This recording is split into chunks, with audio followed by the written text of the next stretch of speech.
Well, hey family, happy Friday. This is Darlene. It's a beautiful Friday on my side of town. Why? Because Darlene feels a whole lot better than what she did. I wasn't feeling good, folk. Wasn't feeling good at all. Still got a slight cough, but I feel a lot better than I did. So much so I was able to get up and go to my workshop this morning. And y'all know I love me a good workshop. But I was gonna say this. Wheat grows with tear. Wheat grows with tear.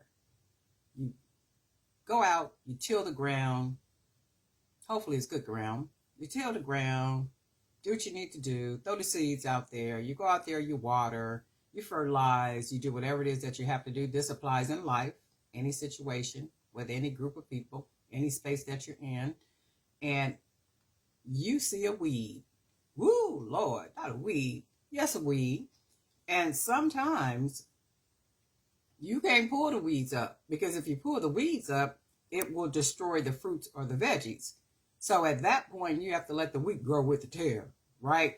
So in everyday life, life currency, in everyday life, it's not many times what people say is what they do, especially if they're not spiritual people. If they're not spiritual people, they're not speaking words of life. There's life and death in the power of the tongue, and they that love it shall eat the fruit thereof. There is some type of fruit that you are going to produce by the words in which you speak. I said all that to say, keep an eye on folk. It's not about what they say, because some folk come with elegant speech and big words and, all this other nonsense, but pay attention to what they do versus what they say.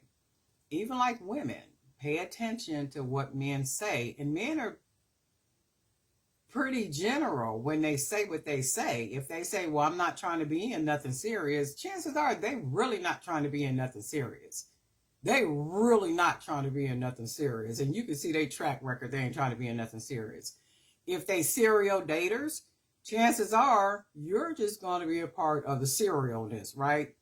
Chances are, until he or she gets to a point where they're beyond the foolishness and they understand that this all takes real work. But even with that, you have to pick carefully, right? Let me bounce over to something else. Somebody was saying that people are either a wife or a husband before they even get married. I really do agree with that. I really do agree with that, because it's a way that you present yourself. Do you present yourself as loose and whorish and anything goes, or do you present yourself as refined and reserved and hard to access, right? Hard to access. That's like a woman. A woman can look at a man and she can say, he ain't about nothing. I know what I could do with him. So it goes with the man. The man can look at a woman and say, oh yeah, she ain't about nothing. I know what I could do with her, right? So I do believe that, because that was in a conversation last night with some people that they came by, brought me some soup and stuff. So we were sitting around having a conversation. And that was kind of like part of the conversation that we got on about, because somebody's parents have been married a really long time, and then they were talking about, well, why this, that, and the other, and how do people stay married that long, and all this kind of stuff. But anyway, it was a really good conversation. And one of them did say that. He said, well, I think that a woman is a wife before she even becomes a wife, and there are certain mannerisms about her. There are certain ways about her. There are certain things that she says. There's just a way about her where you know that she's a wife. And somebody had made a question, put a question out. Well, if a man can look at her and know that she's a wife, what would be the problem? Why would she still be single, right? And one of the guys said that was here, he said, sometimes it's the man. The man is not ready. He's not ready to be a husband. And I was like, oh wow, that's coming from the mouth of a man. And that's why I say that when people, especially men, when they say what they mean what they say many times. If they don't want something serious, they really don't want something serious. If they're saying, well, this is a good time, this is something casual, that's literally what they mean. And I think what happens is people will go into things hoping and praying that whoever he is or she is, they're going to change their mind at some point, because men know women do that at some point. Women do it at some point.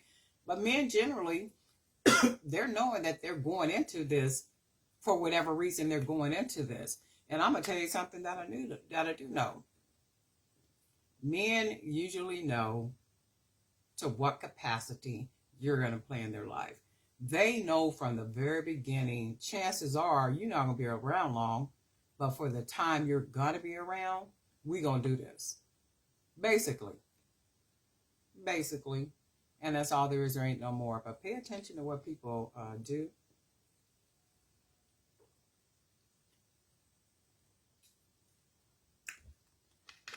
And if their actions match their words, they may be trustworthy. But just keep an eye out. Remember, the wheat will always grow with the tare, no matter what environment that you're in. Do me a favor. I'm here to go move around and just do some stuff. It's Friday. I know what I am going to do. I'm going to give me some crab legs. Who coming? But we'll talk.